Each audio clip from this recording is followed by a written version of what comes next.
एक कहावत सुनिए, कर्म करने जाओ कांड हो जाता है। वही अपने साथ होता है।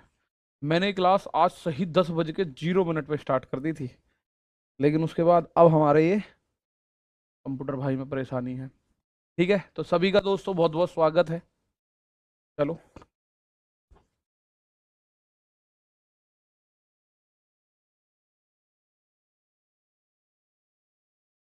ठीक है, गुड मॉर्निंग सभी को। क्लास चल रही है। अब एक बार मुझे बताओ, वीडियो ऑडियो एकदम झकास तरीके से दिखाई सुनाई दे रही है ना? मैं कह रहा हूँ जैसे एक कहावत है ना, कर्म करने जाते कांड हो जाता है। ये क्लास मैंने सही 10 बज के 0 मिनट पे स्टार्ट करी थी, और 10 बज के 5 ही मिनट हो गए फिर भी स्टार्ट होने के बाद भी। अब हेलो हेलो हेलो, जल्दी बताओ, अब सही है क्या? टाणा, टाणा, टाणा, टाणा, टी। Good morning, good morning, good morning. आओ, बीच में बात कर लूंगा थोड़ी सी। सबसे पहले क्वेश्चन मैं आपसे पूछना चाहता हूँ, इसका आंसर बताओ जल्दी से। सब ठीक है, ओके है मास्टर जी। राम राम, राधे राधे, गुड मॉर्निंग, स्वागत है सभी का, जय भीम प्यारे भाई। सभी लोग आंसर देके दो। ठीक है, बहुत बढ़िया।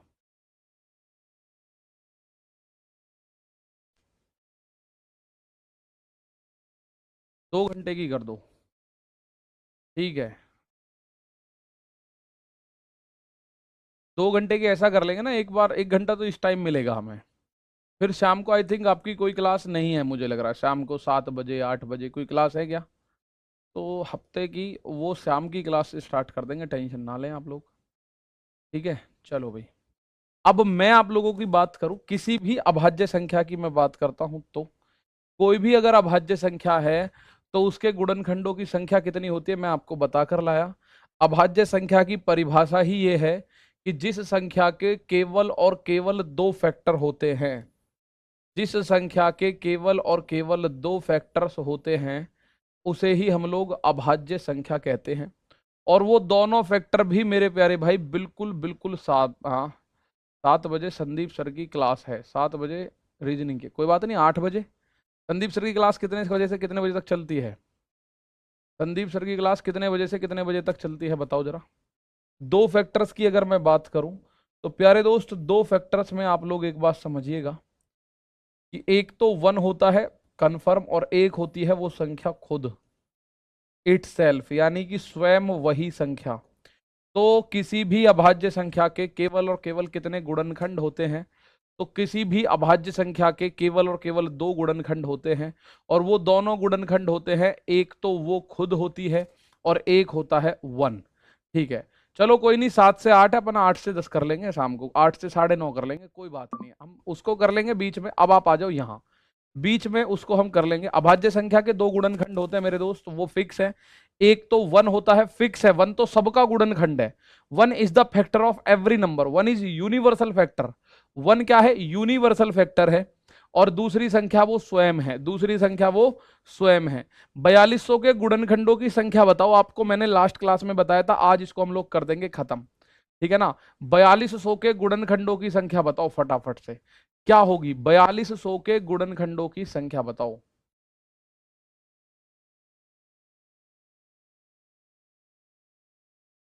जल्दी से, देखो।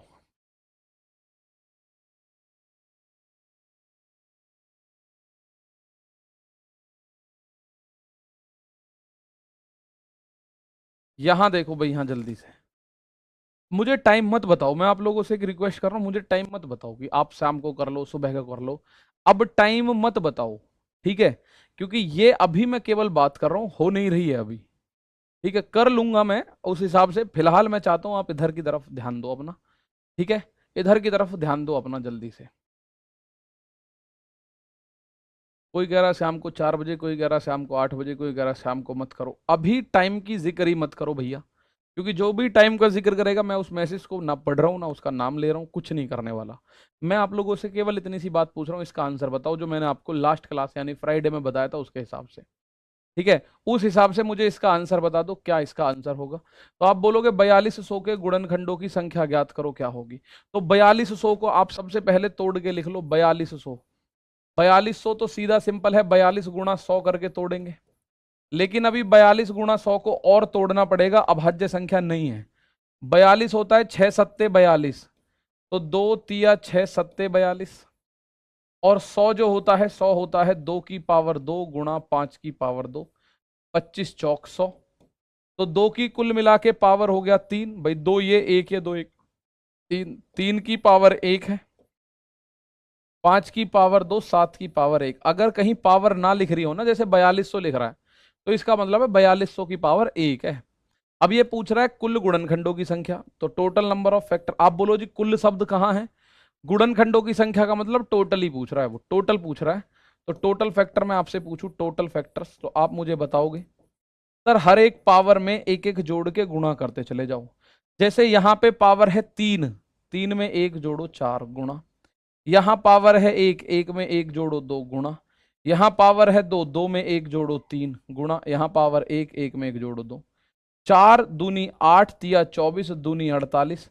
तो 4200 के कुल गुणनखंडों की संख्या 48 है मेरे दोस्त, 48 है। अगर मैं आप लोगों से इसी क्वेश्चन के अंदर बड़ा सिंपल सा एक पॉइंट पूछ लूं दूसरे नंबर का, मैं आपसे पूछूं समगुणनखंडों की संख्या बताओ, समगुणनखंडों की संख्या बताओ, नंबर ऑफ इवन फैक्टर्स बताओ।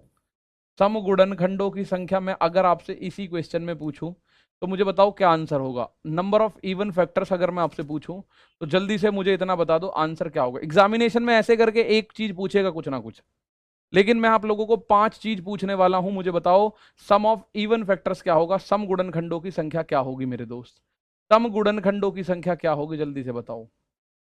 ठीक है, बहुत बढ़िया भाई। तो आप बोलोगे सर सम गुणनखंड के लिए 2 की पावर सेम लिखनी है। 2 की पावर अगर 3 है तो आप 3 ही लिखिएगा गुणा। बाकी हर एक पावर, जैसे 3 की पावर 1 है तो 2, 5 की पावर 2 है तो 3, और 7 की पावर 1 है तो 2, यानी बाकी हर एक पावर में एक एक जोड़ के लिखते चले जाओ बस। तो 3 दूनी 6 तिया 12, 6 तिया 18 दूनी 36। सम गुणनखंडों की संख्या इसमें बनेगी 36 यानी 36, 36 यानी 36। अच्छा जी, मैं इसी में अगर आपसे पूछ लूं मेरे दोस्त कि आप मुझे बताओ विषम गुणनखंडों की संख्या कितनी है। अगर मैं आपसे ये पूछ लूं कि विषम गुणनखंडों की संख्या बताओ, विषम गुणनखंड कितने हैं। ऑड फैक्टर्स इसी क्वेश्चन के अंदर मैं आपसे पूछ लूं कि कितने हैं, तो प्यारे भाई आप मुझे बताइएगा ऑड फैक्टर्स कितने हैं। तो सीधी सी बात है, ऑड फैक्टर के लिए आपको 2 की पावर नहीं लेनी। जो ये 2 है इसकी पावर नहीं लेनी, बाकी हर एक पावर को बढ़ा बढ़ा के लिखो। 3 की पावर 1 है तो इसको लिखो 2, 5 की पावर 2 है तो इसको लिखो 3, और गुणा 7 की पावर 1 है तो 2 लिखो। 4 तिया 12। अब ऑड फैक्टर्स जो बनेंगे वो बनेंगे 12, वो दोनों जुड़ के सम विषम जुड़ के टोटल बन जाने चाहिए। तो 36 और 12 48 होता है, टोटल 48 है। इसमें एक क्वेश्चन आपसे और पूछेगा, मैं चौथा क्वेश्चन आज इस क्वेश्चन के साथ नया एक पॉइंट और आपको बता दूं, ठीक है ना। ऑड के फैक्टर्स कितने होंगे, 12। अब एक बात आपसे यहां ये और पूछेगा, अभाज्य गुणनखंड बताओ, यानी कि प्राइम फैक्टर्स बताओ, अभाज्य गुणनखंड बताओ। यानी मेरे प्यारे भाई आप लोगों को क्या बताना है, ये 3 तो मैंने आपको लास्ट क्लास में कराए थे, लेकिन ये चौथा आपके लिए नया हो सकता है। आपको बताना है प्राइम फैक्टर्स क्या होंगे। ठीक है, आज इसको खत्म करेंगे, बिल्कुल हर कीमत पर ये खत्म होगा। ठीक है, आज ये हर कीमत पर खत्म होगा। तो इसके प्राइम फैक्टर्स की मैं बात करूं, अभाज्य गुणनखंडों की मैं बात करूं, तो आपको एक छोटा सा पॉइंट ध्यान रखना है बस। जो ये पावर्स है ना, प्राइम फैक्टर्स में क्या लिखना है, लिख लो पावर्स को जोड़ना है बस, पावर्स को जोड़ना है बस। एक काम कर लो, अगर आपसे बोला जाए कि अभाज्य गुणनखंड बताओ, तो मेरे भाई अभाज्य गुणनखंड में पावर्स को जोड़ लो। 2 की पावर है 3 तो 3 प्लस 3 की पावर 1 तो 1 प्लस 5 की पावर 2 तो 2 प्लस 7 की पावर 1 तो 1, 3 और 1 4, 2 6 और 1 7। अगर मैं बात करूं अभाज्य गुणनखंडों की, तो इसके अंदर होंगे 7 अभाज्य गुणनखंड। ठीक है ना, इसके अंदर कितने होंगे, 7 अभाज्य गुणनखंड होंगे।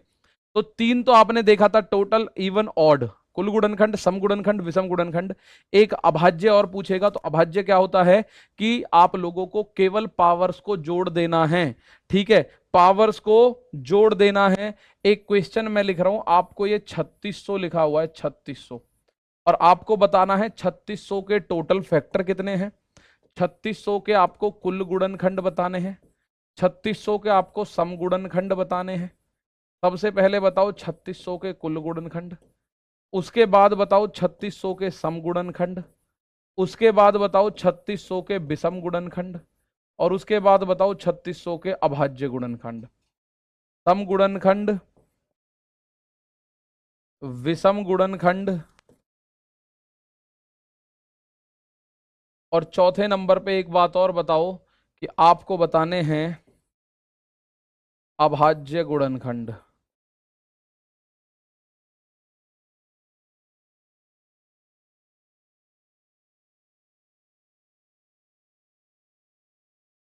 कुल गुणनखंड, सम गुणनखंड, विषम गुणनखंड, अभाज्य गुणनखंड, ठीक है ना? ठीक है भाई। आ, सर भाज्य क्या होगा? प्यारे बच्चे एक बात देखो, भाज्य गुणनखंड आपसे पूछ सकता है अनडाउटेडली, कोई डाउट नहीं है। अगर भाज्य पूछेगा ना, जैसे इस सवाल की मैं बात करूं, आपसे बोले भाज्य गुणनखंड बताओ, तो टोटल है कितने? 48। 48 में से अभाज्य 7 है, 48 में से 7 हटा देना, तो जो 41 बचेंगे वो आपके भाज्य बचेंगे। इस तरह से भी वो आपसे पूछ लेता है। ठीक है, चलिएगा एक और क्वेश्चन ये रहा, इसका आंसर आप लोगों को देना है। इसमें क्वेश्चन आता है क्या सर? इसमें क्वेश्चन आता है क्या सर? बेटा जी ये क्वेश्चन प्रीवियस ईयर है, एनटीपीसी रेलवे के एग्जामिनेशन का, ये अभी और दिखा रहा हूं क्वेश्चन आते हैं कि नहीं, ये बात आप लोग एक बार देखेंगे। तो प्यारे भाई आप एक बार देखो, 3600 को तोड़ फोड़ करो जितनी करनी। भाई वीडियो एकदम सही चल रही है, वीडियो ऑडियो एकदम मुझे बताओ थम्स अप करके, वीडियो ऑडियो सही चल रही है क्या? जल्दी से बताओ।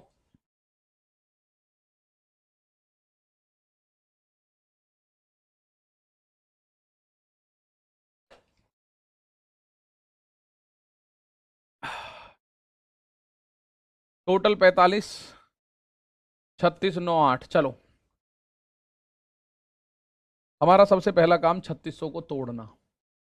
36 × 100, 36 होता है 6 का वर्ग, यानी 2 का वर्ग गुणा 3 का वर्ग। भाई 6 के वर्ग से तो बात बनेगी नहीं, 6 तो अभाज्य संख्या नहीं है, 6 तो अभाज्य संख्या नहीं है। और 100 होता है 2 का वर्ग गुणा 5 का वर्ग। तो फाइनली 3600 बनेगा 2 की पावर 4 गुणा 3 की पावर 2 गुणा 5 की पावर 2। फाइनली 3600 बनेगा 2 की पावर 4 गुणा 3 की पावर 2 गुणा 5 की पावर 2। तो 25 गुणा 9, 225, 225 में 16 की गुणा करोगे 3600 पे पहुंच जाओगे। तो सबसे पहले अगर मैं टोटल की बात करूं, जो पावर्स लिख रही है उनमें सब में एक एक जोड़ो। 2 की पावर 4 है 5, 3 की पावर 2 है तो 2 को 3 लिखो, 5 की पावर 2 है 3 लिखो, 5 तिया 15 तिया 45। टोटल नंबर ऑफ फैक्टर 3600 के हो गए 45। सम गुणनखंडों के लिए 2 की पावर 4 यानी सेम लिखनी है 2 की पावर, बाकी हर पावर को एक एक बढ़ा के लिखो। 4 तिया 12 तिया 36। ऑड फैक्टर के लिए 2 की पावर छोड़ दो, 3 की पावर 2 है तो उसे लिखो 3, 5 की पावर 2 है तो उसे भी लिखो 3 तिया 9। और अभाज्य गुणनखंड पूछे तो आप लोगों को पावर जोड़ना है। जीरो की संख्या कैसे निकालते हैं, जीरो की अभी बाद में बताऊंगा भाई, जीरो अगला पॉइंट है। तो इनकी पावर है 4 2 2, तो इनको जोड़ दो, अभाज्य गुणनखंड बनेगा 8। अभाज्य गुणनखंड बनेगा 8, ठीक है। अगर प्राइम फैक्टर 99% यही पूछता है प्राइम फैक्टर क्या बनेगा, तो अभाज्य गुणनखंड बनेगा आपका 8। इसमें एक और बात होती है, एक पॉइंट और आता है, हालांकि एक बनता है पृथक अभाज्य गुणनखंड। पृथक अभाज्य गुणनखंड एक चीज ये बनती है दोस्त, यानी कि डिस्टिंक्ट प्राइम फैक्टर, इंग्लिश में distinct prime factor, distinct prime factor. इसमें बस ये देख लो कितनी संख्याओं पे पावर है, 2 है 3 है और 5 है, तो पृथक अभाज्य गुणनखंड बनेंगे 3। पृथक अभाज्य गुणनखंड बनेंगे तो 3 होगा। के अभाज्य गुणनखंड 8 नहीं 16 बनेगा, के अभाज्य गुणनखंड 8 नहीं 16 बनेगा, अभाज्य गुणनखंड 8 बनेगा, ठीक है। गुणा नहीं करनी मेरे प्यारे दोस्त, 4 दूनी 8 दूनी 16, गुणा नहीं करनी, केवल जोड़ना है, ठीक है, केवल जोड़ना है मेरे भाई।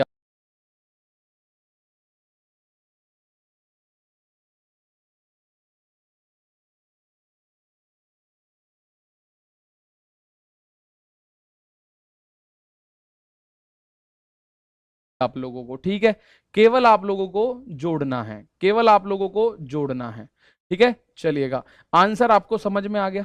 तो इस तरह की जो भी क्वेश्चंस होंगे आपके सामने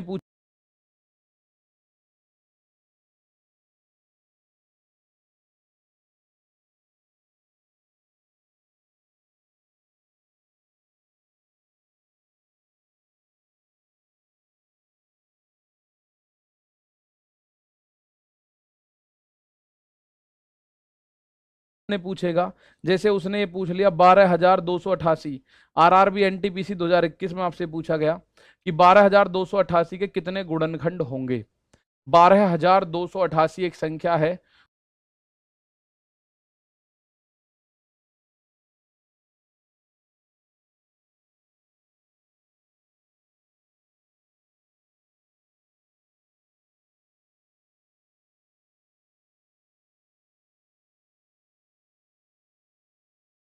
उसके कितने गुणनखंड होंगे, जल्दी से एक बात बताओ फटाफट से।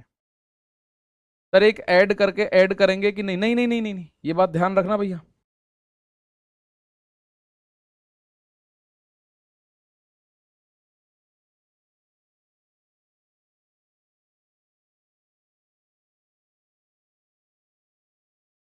ये जो पावर है एग्जैक्ट पावर को ऐड करना है आपको।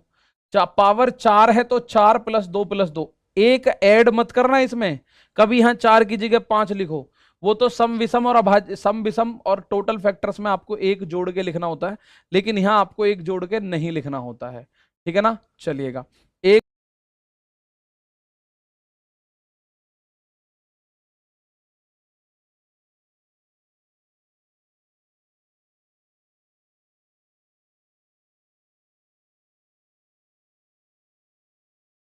एक जोड़ के नहीं लिखना होता है। क्लियर है? चलो भाई आगे फटाफट से चलते हैं। बहुत शानदार, इस सवाल को देखो। सर मैं केवल ग्रुप डी की तैयारी करता हूं, मुझे इस बैच से पढ़ना चाहिए, रेल फाउंडेन से, कोई से पढ़ लो, दोनों ही बेस्ट है, ठीक है। चलो, और वर्कशीट की आपकी जो समस्या है वो आज या कल में दूर हो जाएगी, मैंने उसको डाल दी है, मतलब दे दी गई है। और वो वर्कशीट आज आपको, या तो मतलब 90% तो आज आपको वो वर्कशीट मिल जाएगी आपकी, और पीछे की जितनी भी वर्कशीट पेंडिंग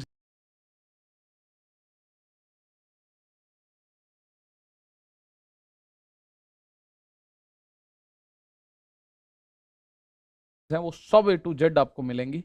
बिल्कुल वर्कशीट को लेके परेशान ना हो, मैंने बोल दिया था लास्ट है, और इस चैप्टर की वर्कशीट तो अब रेडी करवा दूंगा पहले ही, जिस दिन चैप्टर खत्म उस दिन वर्कशीट ले लो, ठीक है भाई। तो 12,288, इसकी कहानी तो भैया मुझे भी नहीं पता, 12,288, ठीक है। अब इसको हम लोग कैसे तोड़े? हम लोग इसको ऐसे तोड़ेंगे, 2 का भाग करो, 2 छिक्के 12, 2 एकम 2, 2 चौक 8, 2 चौक 8, फिर 2 का भाग करो, 2 तिया 6, एक में ना जाने की 0, 2 सत्ते 14, 2 दूनी 4, फिर 2 का भाग करो, 2 एकम 2, 2 पंजे 10, 2 तिया 6, 2 छिक्के 12, फिर 2 का भाग करो, 2 सत्ते 14, बचा 1, 2 छिक्के 12, 2 अट्ठे 16, फिर 2 का भाग करो, 2 तिया 6, बचा 1, 2 अट्ठे 16, 2 चौक 8, फिर 2 का भाग करो, 2 एकम 2, बचा कितना? 1, 2 नाम 18, 2 दूनी 4, फिर 2 का भाग करो, 2 नाम 18, बचा 1, 2 छिक्के 12, फिर 2 का भाग करो, 48 बार जाएगा, फिर 2 का भाग करो 24 बार, फिर 2 का भाग करो 12 बार, फिर 2 का भाग करो 6 बार, फिर 2 का भाग करो 3 बार, और लास्ट में 3 का भाग करो 1 बार। तो 12,288 को आप लोग क्या लिख सकते हैं? 2 × 3, और 2 की पावर कितनी है? 1, 2, 3, 4, 5, 6, 7, 8, 9, 10, 11, 12, 2 की पावर 12 × 3 की पावर 1, भाई 2 की पावर 12 × 3 की पावर 1, इसको आप लिख सकते हो। तो टोटल नंबर ऑफ फैक्टर्स कितना होगा? इसमें तो टोटल पूछा है तो हम टोटल बताएंगे। टोटल के लिए 12 है, 12 को लिखो 13, और 13 की पावर 1 है, 1 को लिखो 2, तो 13 दूनी 26 मेरे प्यारे दोस्त, टोटल नंबर ऑफ फैक्टर इसमें 26 होगा। टोटल नंबर ऑफ फैक्टर क्या होगा? तो मेरे प्यारे भाई 26 होगा। कितना आएगा? टोटल नंबर ऑफ फैक्टर आप बोलोगे 26 होगा। 12,288 को हमने 2 से काटना शुरू किया, काटते काटते 12 बार तो ये 2 से कटा, 12 बार तो 2 से कटा नहीं, 2 की पावर 12, और लास्ट में कट रहा है ये 3 से, तो 3 से एक ही बार कट रहा है, 3 एकम 3, तो 2 की पावर 12 गुणा 3, 3 यानी 3 की पावर 1। इसी में अगर आपसे इवन पूछ लेता तो आप 2 की पावर 12 को तो 12 ही लिखते, और 3 की पावर यहां 1 को 2 यानी 24 होता। इसी में आपसे ऑड पूछ लेता तो आप बोलते 2 की पावर लेनी नहीं है, 3 की पावर जो 1 है इसको लिखो 2, तो ये 2 होता। इसी में आपसे प्राइम फैक्टर यानी अभाज्य गुणनखंड पूछता तो आप 12 प्लस 1 आंसर करते 13। इसमें 4 क्वेश्चन आपसे लगातार पूछता रहेगा। कौन कौन से? सबसे ज्यादा अभाज्य गुणनखंड पूछेगा, और ये ध्यान रखना सबसे जरूरी बात यह है अभाज्य गुणनखंडों में कि आप लोगों को पावर्स को केवल जोड़ देना है। अभाज्य गुणनखंड में जैसे पावर है 12 और 1, तो 12 और 1 क्या बनता है? 12 और 1 बनता है 13, और 13 हो जाएगी अभाज्य गुणनखंड। ठीक है ना? चलो फटाफट से, क्लियर? चलिएगा।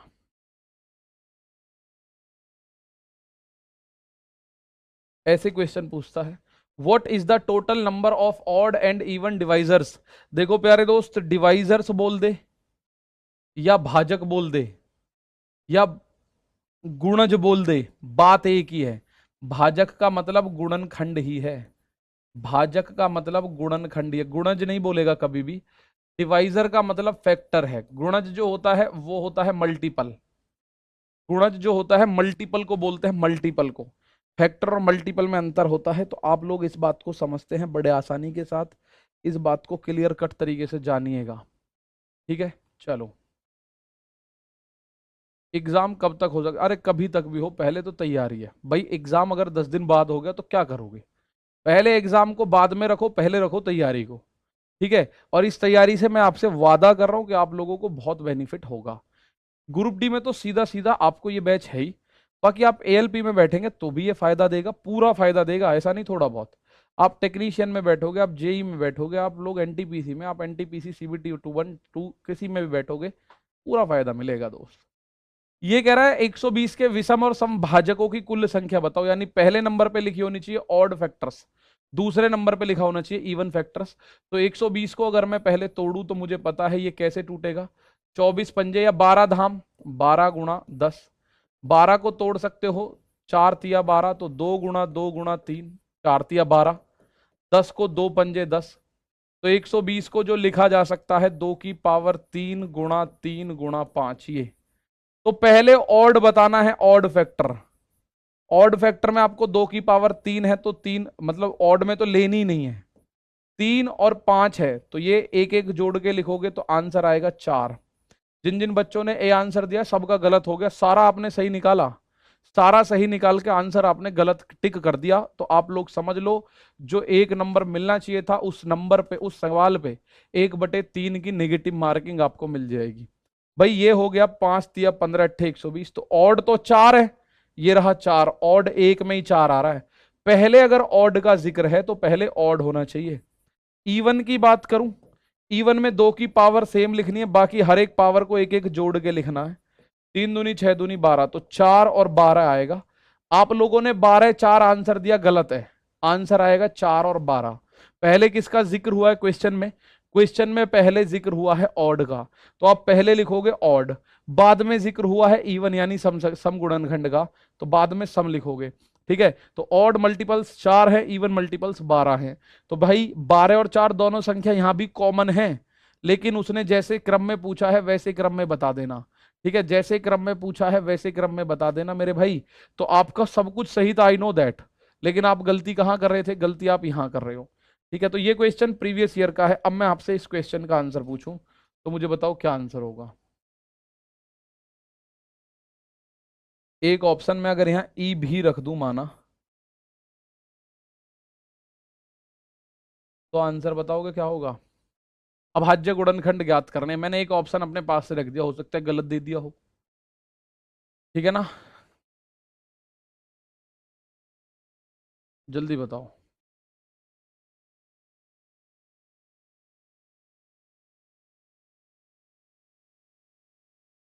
क्वेश्चन आपके सामने है सर, 2 की पावर 4 है। हाँ बिहारी भाई 4 है। ठीक है, चलो सर जी अब तक जो पढ़ा है उसमें एक मैराथन ले लीजिए। इस सैटरडे में देखो कर देंगे काम को, ठीक है। सैटरडे में चैनल का ही काम रहता है जनरली, इस बार हमने लगभग काम कंप्लीट कर लिए हैं, तो सैटरडे में आपकी कोई रिवीजन क्लास या ऐसी क्लास जिसमें आपका अब तक जो भी आपने पढ़ा है उसका सारा रिवीजन हो जाए, ठीक है। चलो भाई फाइंड, बताओ आंसर क्या होगा। और थोड़ा थोड़ा तो मैं भी एग्जामिनर से सीख चुका हूँ, एग्जामिनर आपके दिमाग से खेलने की कोशिश करेगा। और निश्चित बता रहा हूँ ये क्वेश्चन अभी तक आया नहीं है रेलवे में, अगर आया होता तो मैं इस पर लिखवा देता। प्यारे भाई अगर ये रेलवे में आता तो ये ऑप्शन जो 22 है वो ऑटोमेटिक आपको देता, और आप भी बिल्कुल अपना आंसर सही 22 करके आते, और 1/3 की नेगेटिव मार्किंग आपको मिलती इस सवाल में। 1/3 की, सवाल सही तो होता ही नहीं आपका कतई भी, उल्टा नेगेटिव मार्किंग और मारे जाते उल्टा। ये जो ई ऑप्शन मैंने दिया जानबूझ के दिया है, मैं आपको पहचानता हूं क्योंकि हम तो रोज पढ़ा रहे हैं ये कहानी। आपने 7 और 6 13 9 22 कर दिया जयराम जी की, 22 आंसर आएगा गुरुजी, 22 आंसर आएगा गुरुजी, 22 आंसर आएगा। तो ये जो 22 दे रहे हैं इनका तो एक नंबर आने की बजाय 1 पॉइंट मतलब 0.33 मार्क्स घट और जाएगा उल्टा, ठीक है। इसकी रिकवरी भी नहीं होगी क्वेश्चन की आपके लिए। अब आप बोलो यार आपने बोला ही तो था जोड़ना है बस, पर मैंने एक बात ये भी बोली थी कि पहले प्राइम फैक्टर करने हैं, पहले अभाज्य गुणनखंड होना है। क्या 16 अभाज्य संख्या है? ये बात नोट करके आज फिर लिख लो, फैक्टर वाले चैप्टर में, गुणनखंडों वाले चैप्टर में फिर लिख लो नोट करके, जिस संख्या पर पावर है, जिस संख्या पर पावर है, जिस संख्या पर पावर है वह संख्या अभाज्य होनी चाहिए, वह संख्या अभाज्य होनी चाहिए। ये तो पहली शर्त है भाई, वह संख्या अभाज्य होनी चाहिए, अभाज्य होनी चाहिए, पहली शर्त ये है। ये सबसे पहली और सबसे बेसिक शर्त है, ठीक है ना। सबसे पहली और सबसे बेसिक शर्त है मेरे दोस्त, ठीक है। सबसे पहली और सबसे बेसिक शर्त है मेरे प्यारे भाई। तो 16 को आप लोग 2 की पावर 4 लिखो ना पहले, 16 की पावर 7 है ना, तो 16 को आप लिख सकते हो 2 की पावर 4, 2 दूनी 4 दूनी 8 दूनी 16, 16 को हमने लिखा 2 की पावर 4। भाई 16 की पावर 7 है तो उसको 2 की पावर 7 गुणा, 27 की पावर 6 है तो 27 को क्या लिख सकते हैं 3 की पावर 3, 27 को लिख सकते हैं उसकी पावर 6, और गुणा 5 की पावर 9। तो 5 को तो हम कुछ लिख ही नहीं सकते, 5 को तो ऐसे लिखेंगे। तो 2 की पावर आएगा 4 सत्ते 28, ऐसे गुणा करोगे। 3 की पावर आएगा 3 छिंग 18, और गुणा 5 की पावर 9। अब मैं आपसे अगर पूछूं अभाज्य गुणनखंड कितने हैं, तो ये पहले देखो जिनके ऊपर पावर है क्या वो संख्या अभाज्य है? क्या अभाज्य प्राइम नंबर है? 2 3 5 प्राइम है भाई। तो 28 प्लस 18 और प्लस 9, 18 9 27, 28 27 55, 55 इस सवाल का आंसर आएगा 55। मतलब वो बिल्कुल सही था जिसने भी आंसर बना के आपके सामने दिया है। ये 22 तो मैंने जानबूझ के दिया था आपको कि आप इसमें फंस जाओ आगे। ये ट्रैप आपके साथ रेलवे का एग्जामिनर भी सेट करके दे देगा कि इसमें ऑप्शन एक 22 दे देगा, और आप उसमें निश्चित ही फंस जाओगे आके। बात आ रही है समझ में भाई मेरे? इस बात को थोड़ा सा गौर के साथ इस बात को समझना, जिस संख्या पर पावर है वह संख्या अभाज्य होनी चाहिए ही चाहिए, कोई दूसरा ऑप्शन अपने पास नहीं है, कोई दूसरा ऑप्शन अपने पास नहीं है कि उस संख्या का क्या होना बहुत जरूरी है, अभाज्य, उस संख्या का अभाज्य होना बहुत जरूरी है, ठीक है। अगर मैं आप लोगों से एक बात और पूछूं, मान लो मैंने आपसे एक क्वेश्चन पूछ लिया, मैं आपसे एक बात कह रहा हूं, मैं कह रहा हूं 2 की पावर 4 गुणा 3 की पावर 5 गुणा 4 की पावर 2 गुणा 5 की पावर 3 गुणा 6 की पावर 2 और गुणा 9 की पावर 2 में अभाज्य गुणनखंडों की संख्या बताओ। में अभाज्य गुणनखंडों की संख्या बताओ, अभाज्य गुणनखंडों की संख्या बताओ, अभाज्य गुणनखंडों की संख्या बताओ, ठीक है। अभाज्य गुणनखंडों की संख्या, नंबर ऑफ प्राइम फैक्टर्स आपको बताने के लिए अगर मैं बोलूं तो, ठीक है, बहुत बढ़िया। अगर मैं नंबर ऑफ प्राइम फैक्टर्स आपसे पूछूं, ये बहुत पूछा जाता है भाई सवाल, सीधा सीधा ठीक है ना। चलो सर एग्जाम में इतना करेंगे तो बहुत टाइम लगेगा। ओह माय गॉड सर मेरे पास तो इतना टाइम नहीं है। अच्छा जी, तुम्हारे पास क्या करना है एग्जाम में, तुम ये बताओ। क्वेश्चन ही तो करने जाओगे। कोई एग्जाम में तुम्हें नहा धो कर तैयार तो होना नहीं कि भैया मैं जा रहा हूँ एग्जाम में, वहां मुझे पहले नहाना है, धोना है, फिर तैयार होना है, फिर मुझे नाश्ता करना है, इतना टाइम नहीं है मेरे पास, क्योंकि मुझे पहले नहाना धोना नाश्ता पानी ये सब करना है। एग्जामिनेशन में क्यों बैठोगे जाके, केवल क्वेश्चन करने के लिए।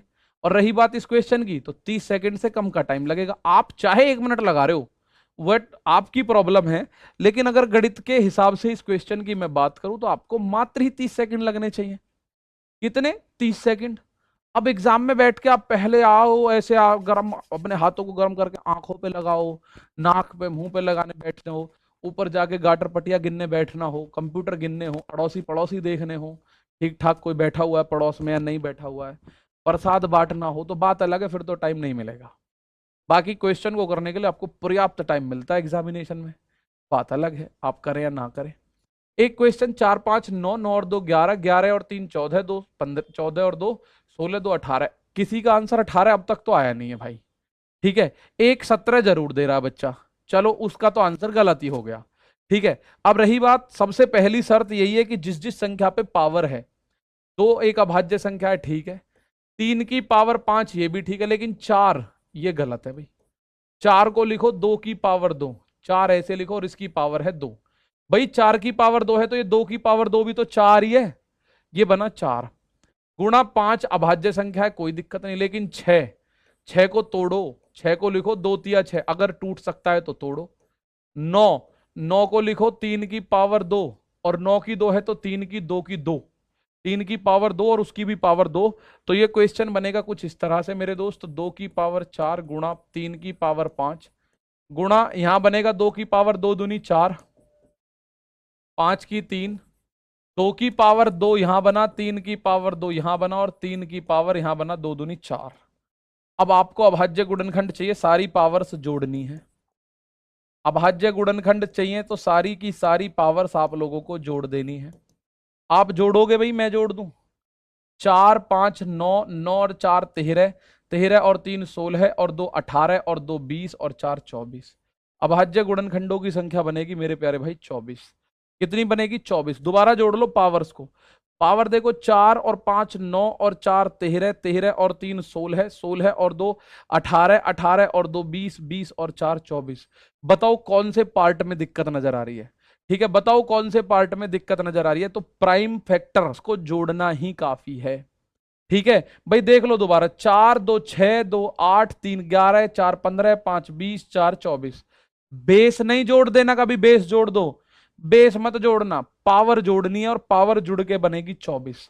पावर जुड़ के बनेगी 24। ठीक है, पावर जुड़ के क्या बनेगा, तो मेरे प्यारे भैया 24 बनेगा। ठीक है, मेरा काम है आपको समझाना, कोई प्रॉब्लम उम्मीद है नहीं होगी। तो यहां आप लोगों को जो भी क्वेश्चंस दे रखे होते हैं, एक क्वेश्चन ये रहा, इसमें कितने विषम गुणनखंड हैं, कितने इसमें ऑड फैक्टर्स हैं, ये बताओ। 4 वाले में दिक्कत है, अच्छा 4 वाले में दिक्कत है, तो प्यारे बच्चे एक बात बताओ, 4 अभाज्य संख्या तो नहीं हो सकती, क्योंकि जब भी आप लोगों को अभाज्य संख्या की बात करोगे, तो अभाज्य संख्या शुरुआत की तो याद होनी चाहिए, 25 की 25, 2 3 5 7 11 13 17 19, कम से कम ये तो याद ही हो, चाहे कुछ याद होना हो, ये 8 तो शुरू की याद होनी चाहिए। अगर पावर इनके अलावा किसी और पे चढ़ गई तो दिमाग ठनक जाना चाहिए। आपको दिख रहा है 4 इनमें से नहीं है तो 4 आएगा ही नहीं, 6 9 इनमें नहीं है तो आएगा भी नहीं, इस बात को भी ध्यान रखना। क्लियर बात होनी चाहिए ये आपके दिमाग में। इसमें आपको क्या बात करनी है, इसमें आपको विषम गुणनखंड चेक करने हैं, विषम गुणनखंड चेक करने हैं, number of odd factor check करना है, number of odd factor check करना है मेरे प्यारे भाई। क्लियर क्लियर, आप इसका आंसर बताओ। तो आप लोग बोलोगे गुरु नंबर ऑफ ऑड फैक्टर के हिसाब से अगर मैं बात करूं, तो इसमें एक सवाल आपके सामने आएगा, नंबर ऑफ ऑड फैक्टर, यानी कि सबसे पहले देखो जिस पे पावर चढ़ रही है 2 3 5 7, ये अभाज्य है, हाँ प्योर अभाज्य हैं, 2 3 5 7 प्योर अभाज्य हैं।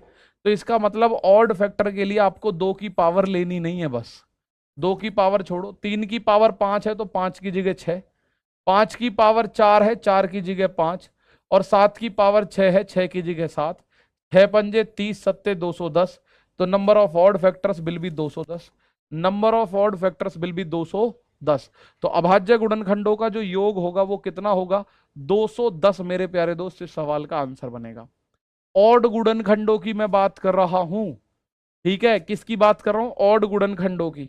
अच्छा जी, अगर मैं आपसे इसमें कुछ और बात करूं, चलो देखते हैं बैकग्राउंड कलर चेंज हो जाता है तो, अगर बहुत ज्यादा बिलर ना मारे तो हम इसको देखते हैं। मैं आपसे एक क्वेश्चन पूछता हूं, मैंने कहा आपसे 30 की पावर 3 और गुणा 35 की पावर 2 में आपसे मैं दो तीन चीजें पूछूंगा, तीन चार चीजें मैं इसमें चारों पूछ रहा हूं, उसके बाद मैं आगे बढ़ जाऊंगा भाई। पहले ही नंबर पे मैं आपसे पूछूंगा, पहले नंबर पे मैं आपसे पूछूंगा कुल गुणनखंड बताओ इस पॉइंट पर, कुल गुणनखंड बताओ, नंबर ऑफ टोटल फैक्टर्स। दूसरे नंबर पे मैं आप लोगों से इसी में पूछूंगा सम गुणनखंड बताओ, नंबर ऑफ इवन फैक्टर्स। दूसरे नंबर पे क्या बताना है? सम गुणनखंड, नंबर ऑफ इवन फैक्टर्स। तीसरे नंबर पे आप लोगों को बताना है विषम गुणनखंड, इसी में ऑड फैक्टर्स। और चौथे नंबर पर आपको बताना है मेरे प्यारे दोस्त, चौथे नंबर पर अभाज्य गुणनखंड, अभाज्य गुणनखंड, ठीक है, यानी कि प्राइम फैक्टर्स। और एक पांचवा भी बता देना लगे हाथ, पृथक अभाज्य गुणनखंड। ये पांच चीज और लास्ट बता रहा हूं बिल्कुल इसको, इसके बाद आगे बढ़ूंगा मैं, इसके बाद मैं मेरे दोस्त आगे बढ़ जाऊंगा आप लोगों के हिसाब से। ये आपको लास्ट पॉइंट है, इसके बाद आगे बढ़ेंगे। सर आपने पिछली क्लास में बताया था कि 6 की पावर कुछ भी हो 6 ही होगा। अरे बेटा जी वो यूनिट डिजिट था, मैं यहां यूनिट डिजिट थोड़ी पढ़ा रहा हूं। 6 की पावर मैं आज भी कह रहा हूं 6 की पावर कुछ भी हो 6 ही होगा, यूनिट डिजिट होगा। पर वो 4 की पावर अगर सम पावर है, 4 की पावर सम संख्या है तो यूनिट डिजिट 6 होगा, 4 की पावर विषम संख्या तो यूनिट डिजिट 4 होगा।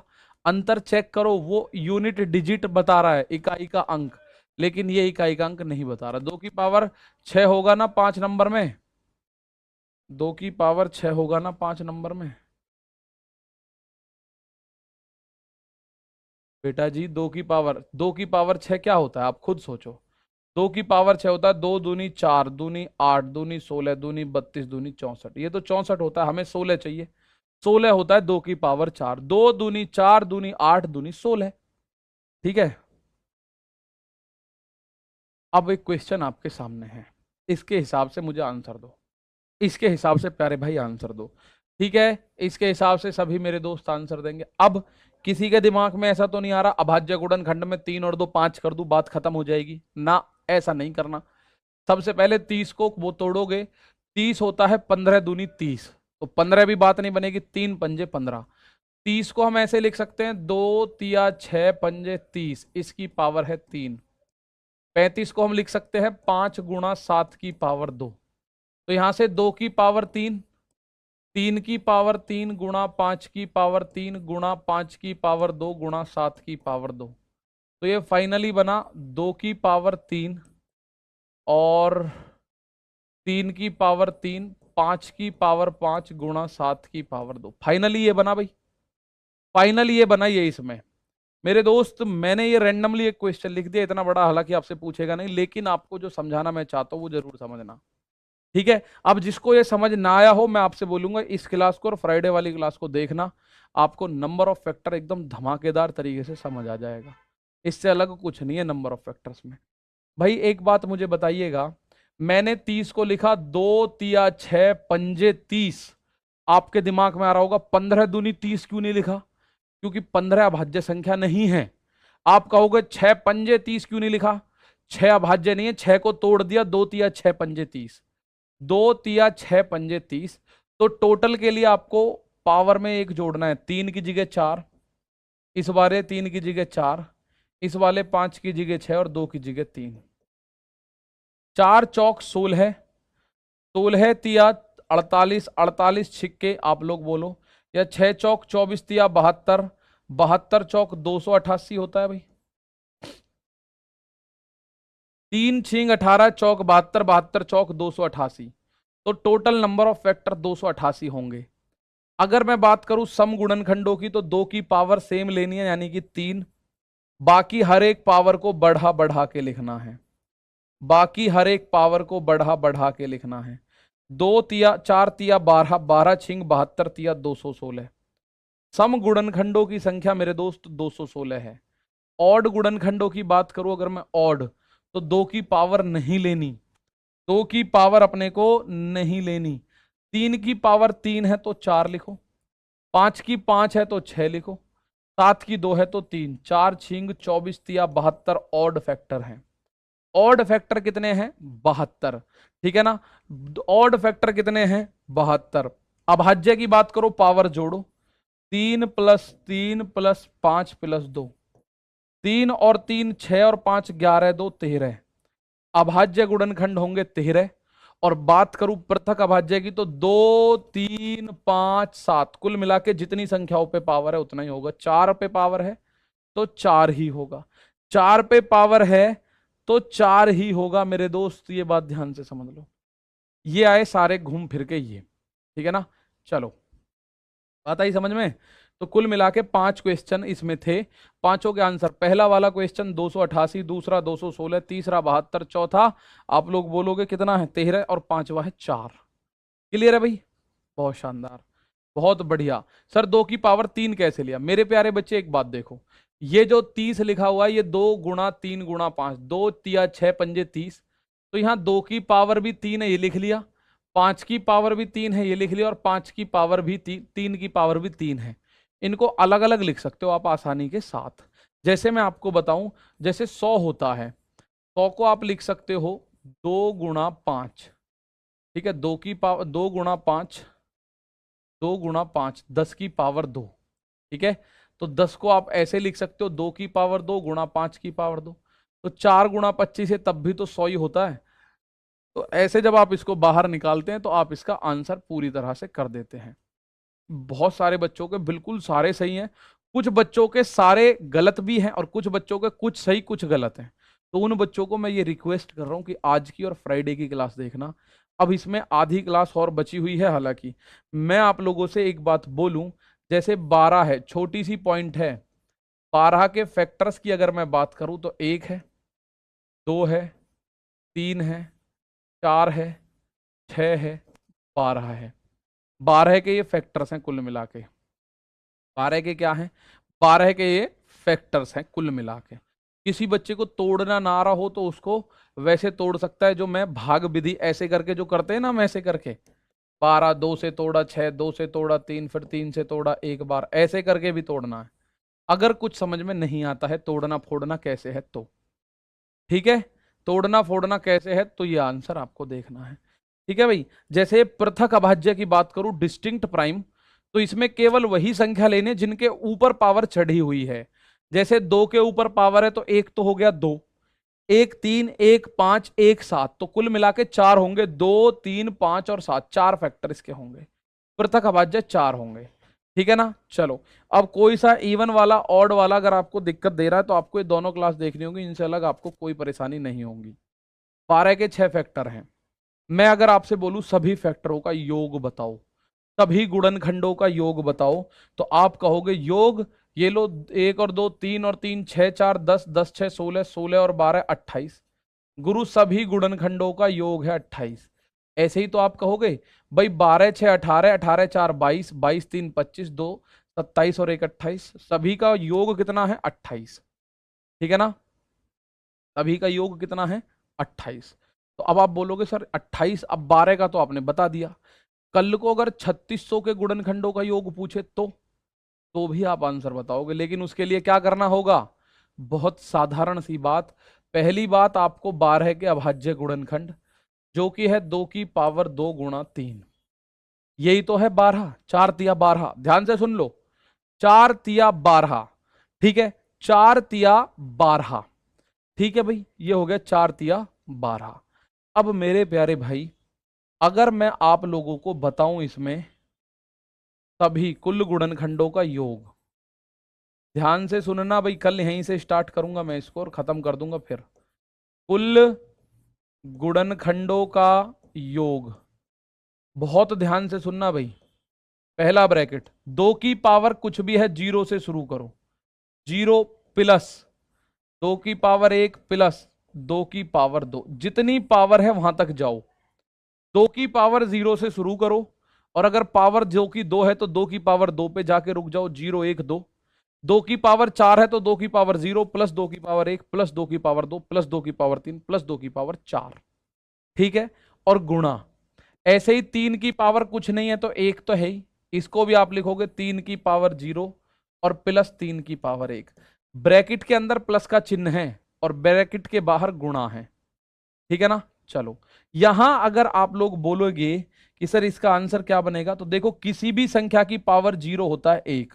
2 की पावर 0 1 गुणा 2 की पावर 1 2 होगा और 2 की पावर 2 होगा 4 गुणा 3 की पावर 0 1 बनेगा, 3 की पावर 1 3 बनेगा, 4 2 6 और 1 ये बना 7 और गुणा 3 और 1 4, तो 7 चौक 28। सभी गुणनखंडों का योग 28, और ये मैंने पहले प्रूफ कर दिया, हाँ भैया 28 ही है। ठीक है ना, हाँ भैया 28 ही है, तो इसका आंसर ये हो गया। कितना है मेरे दोस्त, 28 है। क्लियर कट बात करेंगे। ठीक है, 28 है, क्लियर कट बात करोगे। ठीक है, जब यहाँ पे मैं सिखाता हूं तो दोस्त आपको सीखने की जरूरत है। कुछ बच्चों का कहना है गुरु इतनी बड़ी संख्या एग्जाम में पूछेगा भी कि नहीं, आपको यहाँ सीखना है, वो पूछे या ना पूछे। ठीक है, छोटी पूछे और आपको बड़ी वाली पता है तो छोटी निकालने में कोई दिक्कत नहीं आएगी, और बड़ी पूछ ले तो आप उसके लिए बिल्कुल तैयार हैं। ठीक है ना। चलो, यहां अगर मैं आप लोगों को एक बात बताऊं, 12 के कुल फैक्टर जितने भी थे हमने उन सबको जोड़ा, जुड़ के बन रहे 28। और जोड़ना हमें कैसे है, जोड़ना हमें ऐसे है, 2 की पावर 2 गुणा 3 की पावर 1 है, तो 2 की पावर 0 से शुरू कर देना, तो 2 की पावर 0 प्लस 2 की पावर 1 प्लस 2 की पावर 2, और ऐसे ही 2 की पावर जब खत्म हो जाए गुणा का चिन्ह लगा के 3 की शुरू कर देना। अगर इसी में 5 की पावर 2 और होती तो गुणा का चिन्ह लगा के 5 की पावर 0 प्लस 5 की पावर 1 प्लस 5 की पावर 2 वो भी कर देते, आंसर वहां से भी आ जाता। ठीक है ना, वो आंसर आपका वहां से भी आता। जैसे मैं आपको छोटी संख्या कल बड़ी बताऊंगा, मैं कह रहा हूं 20। 20 के फैक्टर कौन कौन से हैं, 1 है, 2 है, 4 है, 5 है, 10 है और 20 है, और तो कोई नहीं है भाई। तो 1 और 2 3 और 4 7, 7 और 5 12, 12 और 30 42। इन सब का योग अगर मैं आपसे बोलूं तो आप बोलोगे जी 42 है। 20 और 10 30, 30 और 5 35, 35 4 39, 2 41 और 1 42। 20 के जितने भी गुणनखंड है ये हैं वो 6, और 6 के 6 का योग आ रहा है 42। तो 20 को अगर मुझे तोड़ना हो तो मैं कैसे तोड़ूंगा, 20 को तोड़ना हो तो 20 को लिखा जाएगा 4 पंजे 20। तो 4 को लिखो 2 गुणा 2 की पावर 2 गुणा 5 की पावर 1, हो गया 4 पंजे 20, हो गया 4 पंजे 20। ठीक है, तो 2 की पावर 2 को आप लोग क्या लिखोगे, 2 की पावर 0। अगर मुझे योग चाहिए, सम ऑफ ऑल फैक्टर्स, क्या चाहिए मुझे, सम ऑफ ऑल फैक्टर्स, सभी गुणनखंडों का योग। 2 की पावर 0 प्लस 2 की पावर 1 प्लस 2 की पावर 2 तक जाना है तो 2 तक जाओ, गुणा 5 की पावर 0 प्लस 5 की पावर 1। तो मैं यहां देखूंगा 2 की पावर 0 1, 2 की पावर 1 2 और 2 की पावर 2 4, 5 की पावर 0 1 प्लस 5 की पावर 1 5, तो 1 और 2 3 और 4 7 गुणा 5 और 1 6, तो 7 छिंग 42। अब ये भी 42 ही तो था वास्तव में, मैंने आपको जोड़ के दिखाया, 7 छिंग 42। अब कितनी भी बड़ी संख्या हो आपको ऐसे ही करना है, आपको मेरे दोस्त ऐसे ही करना है। मैं आपको होमवर्क में दे रहा हूं, 100 के सभी गुणनखंडों का योग बताना है, 100 के सभी गुणनखंडों का योग, सम ऑफ ऑल फैक्टर्स ऑफ 100 बताना है, 100 के सभी गुणनखंडों का योग बताना है, सम ऑफ ऑल फैक्टर्स ऑफ 100 आपको बताना है। कल यहां से स्टार्ट करूंगा और खत्म कर देंगे इसको पूरी तरह। ठीक है, कैसा भी क्वेश्चन फैक्टर का आ जाना, अभी आप एकदम रेडी हैं उस फैक्टर से लड़ने के लिए। फिर number of zero, divisibility, remainder, उसके बाद संख्या और क्लासों को मैं भी बढ़ा दूंगा, आप टेंशन मत लो, वर्कशीट आपको मिल जाएगी। तो ये चीजें थी मेरे प्यारे भाई, उम्मीद है आप लोगों को अच्छे से चीजें समझ आई होंगी। अगर समझ नहीं आई हैं, एक बार 2 बार क्लासेस को रिवाइज करके देख लो, ऑनलाइन का ये फायदा है। ठीक है भाई। चलिए, अब पेपर कब तक हो सकता है इसका अंदाजा लगा पाना मुश्किल है, पर पेपर तक हम लोग कोशिश करें कि अपने आप को अपडेट रखें और अपने आप की तैयारी को बेहतरीन करें। ठीक है भाई, मुलाकात करेंगे मेरे दोस्त आगे। तब तक के लिए नमस्कार, जय हिंद, जय भारत।